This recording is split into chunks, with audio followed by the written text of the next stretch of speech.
All right, guys. So you may not know, heritage is a big thing when you're buying, even renting, when you're selling, even and even what landlords or tenants or whatever. There are heritage items that you got to watch out for. So we're going to teach you today how to keep an eye out for heritage and what it actually means for property. Stay tuned.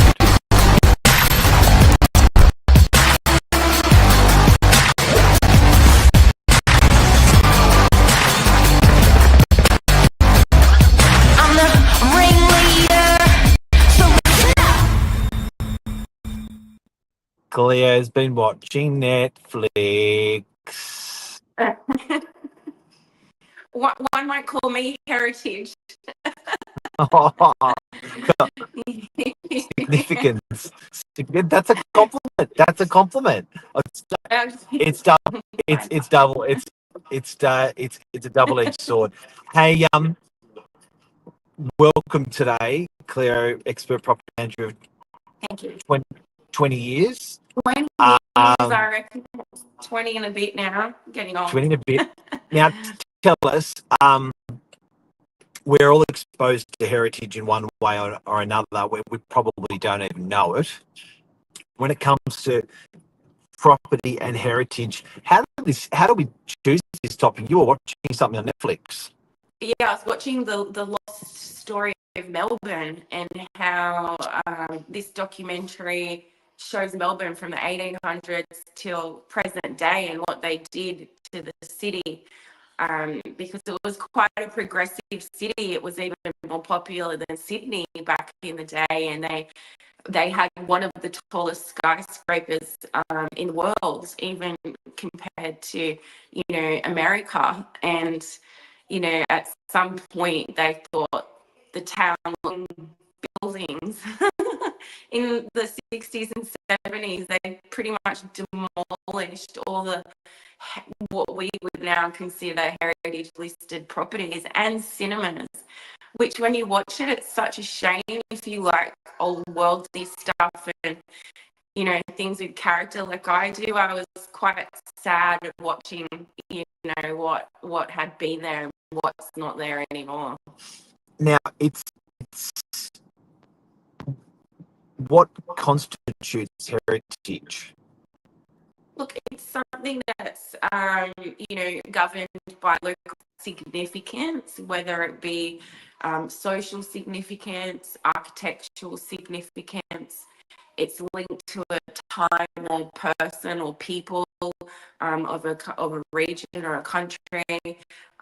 So there are a lot of deciding factors.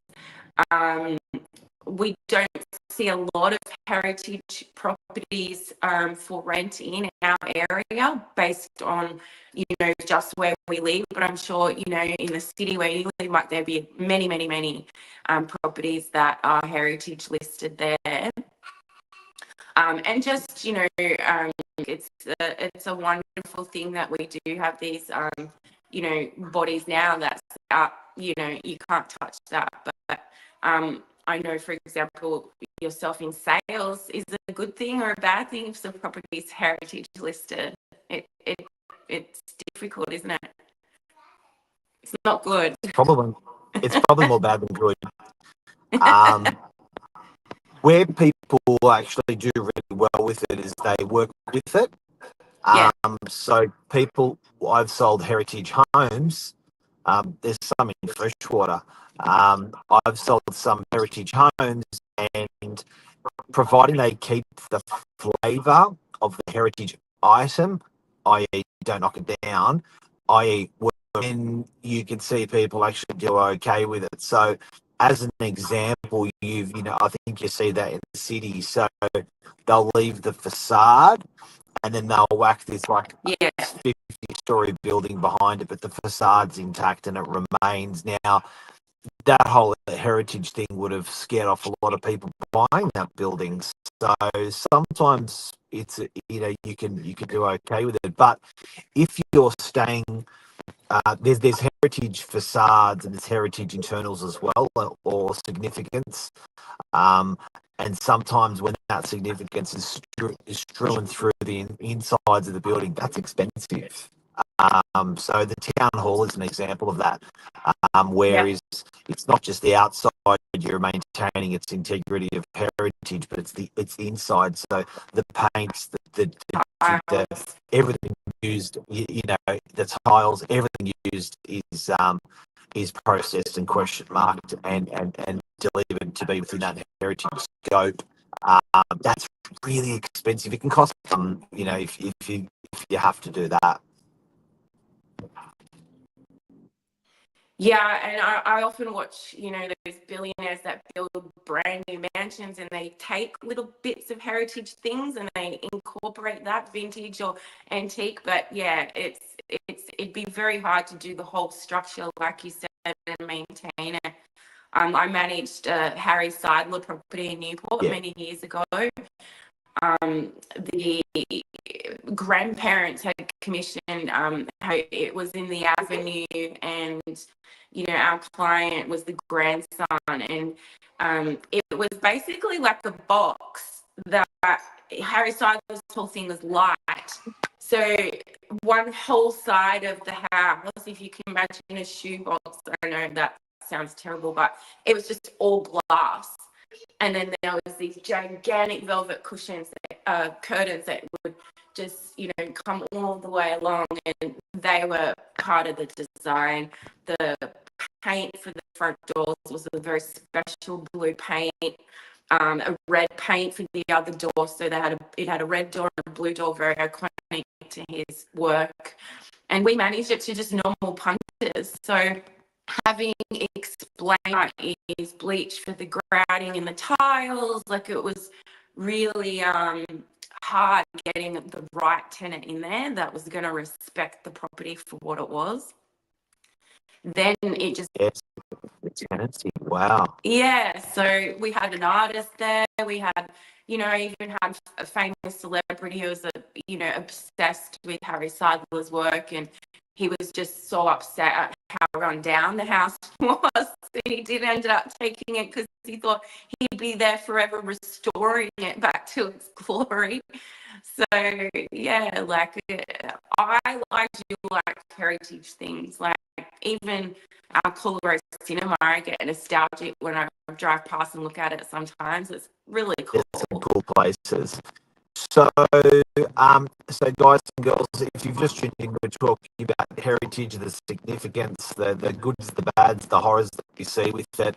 They are around. They don't have to be old, but to give you an idea, we won a legal court case once based upon views towards heritage significant rock.